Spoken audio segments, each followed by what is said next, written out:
कटराकुटी धाम संत सुंदरदासपुरम के पूज्य महंत श्री स्वामी राम सुखदास जी महाराज, पूज्य महंत जी,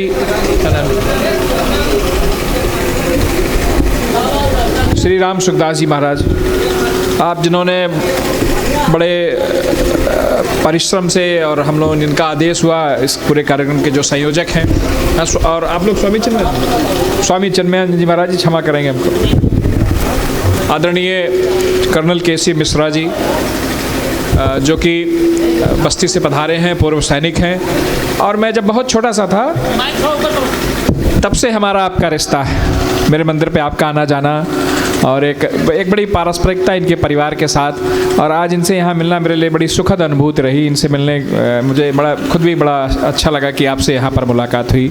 आदरणीय उपाध्याय जी, जो भी हमारे अभी बातचीत के क्रम में पता चला कि आप हमारे दूर के रिश्तेदार भी हैं तो एक हृदय का रिश्ता तो सबसे था, लेकिन कुछ खून के रिश्ते भी निकल आए। आदरणीय सभी पूर्व सैनिकों को नमन करता हूँ, प्रणाम करता हूँ। विपिनेश पांडे जी हमारे छोटे भाई बैठे हुए हैं, और यहाँ पर उपस्थित हमारे जो गुरुकुल है हमारी अयोध्या का, उसके आचार्य जी बैठे हुए हैं, हमारे उनके छात्र तमाम बैठे हुए हैं। ये भैया हमारे जो स्वर्णकार जी बैठे हुए हैं, उपाध्याय जी बैठे हुए हैं, भैया का मैं नाम नहीं जान रहा हूँ, अजय जी बैठे हुए हैं, और ये जो हमारे जो कवि लोग जो अपनी प्रस्तुतियाँ हम लोगों के बीच में रख रहे थे, उन सब का बहुत स्वागत, बहुत अभिनंदन करता हूँ। और ये धरती ऐसी धरती है कि यहाँ पर आने के बाद तो अपने आप भगवान में मन लगता है। सरजू का तट हो, हनुमान जी की कुटी हो, राम का नाम हो, अब इससे ज़्यादा जीवन के लिए और क्या चाहिए। ऐसी विपिनेश जी से मेरी अक्सर चर्चा होती रहती है, लेकिन संयोग रहा आज मैं पहली बार यहाँ मुझे आने का मौका मिला। मैं तो बगल का ही रहने वाला हूँ, तो ये बहुत अद्भुत साधना स्थल है अपने आप में। और मैं बताऊँ आपको, हमारी अयोध्या, सरयू का तट, ये इस तरह की साधना स्थलियाँ, ये बहुत से ऐसे स्थल हैं जहाँ पर जाने के बाद भगवान से सीधा संबंध व्यक्ति का बनता है। यह कोई साधारण बात नहीं है, ये कोई महानगर नहीं है कि यहाँ पर आप सुख सुविधाओं के लिए परेशान होइए। लेकिन अगर राम को जानना है, राम को पाना है, तो इसी तरह से किसी सरजू के किनारे किसी कुटी का आश्रय लेना पड़ेगा, किसी संत का आश्रय लेना पड़ेगा, किसी संत की कृपा प्राप्त करनी पड़ेगी। और जब वह कृपा प्राप्त होगी तभी आपको भगवान की कृपा प्राप्त होगी। महाराज, मैं तो बहुत देर में आया आपके यहाँ, लेकिन आ गया, यही क्या भगवान की कम कृपा है। मैं सभी उन कवि कुल श्रेष्ठ लोगों का जो अभी अपनी अपनी प्रस्तुतियाँ यहाँ पर कह रहे थे, उनका भी बहुत बहुत स्वागत करता हूँ। पूर्व सैनिकों का हम लोग क्या सम्मान करें, आपकी उपस्थिति से ही हम लोगों का सम्मान बढ़ जाता है। आपकी उपस्थिति से ही, आपकी कर्तव्य परायणता से ही हम लोग सुरक्षित जीवन व्यतीत कर रहे हैं।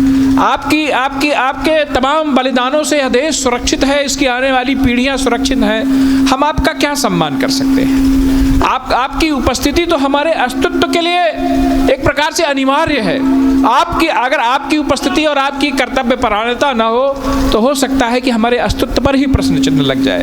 तो मैं उन सभी पूर्व सैनिकों को जो आज इस कार्यक्रम में पधारे हैं, अयोध्या की धरती से सरजू के तट पर इस कटराकुटी धाम में उनका कटराकुटी धाम में उनका बहुत बहुत स्वागत, बहुत बहुत अभिनंदन करता हूँ।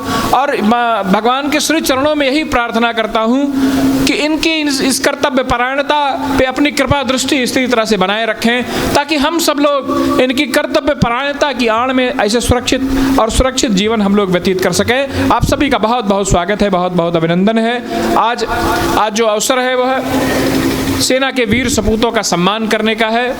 हम लोग उनको सम्मानित करके खुद भी सम्मानित हो रहे हैं। और बस इतना ही कह के अपनी वाणी को विराम दूंगा कि भगवान हमारे श्री राम जो सरजू तट पर कभी खेले हैं, उनका यह लीला स्थली है, उनकी यह जन्म स्थली है। उन सभी की कृपा करुणा आप सबको प्राप्त हो। आप सब इसी तरह से अपने अपने कर्तव्य परायणता में आप इसी तरह से लगे रहें और देश आपके हाथों में सुरक्षित और सुरक्षित रहे।